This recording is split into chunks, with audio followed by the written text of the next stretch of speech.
उमेदवारी अर्ज मागे घेण्याच्या वादातून मनसेचे पदाधिकारी बाळासाहेब सरवदे यांची निर्घृण हत्या करण्यात आली।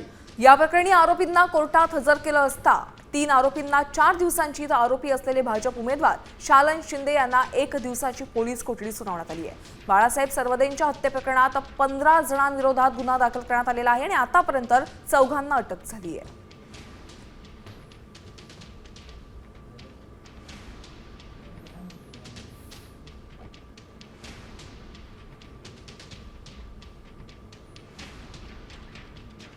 बाळासाहेब सरवदे यांच्या खून प्रकरणी अटकेत असलेले आरोपी अमर शिंदे, आतिश शिंदे, तानाजी शिंदे व माजी नगरसेविका शालन शिंदे यांना न्यायालयासमोर आज हजर केलेलं होतं। त्यामध्ये पोलिसांनी त्यांची पोलीस कस्टडीची मागणी केलेली होती। त्याप्रमाणे निर्माण कोर्टाने शालन शिंदे यांना 2 दिवसाची आणि इतर आरोपींना 3-4 दिवसाची अशी पोलीस कोठडी सुनावलेली आहे।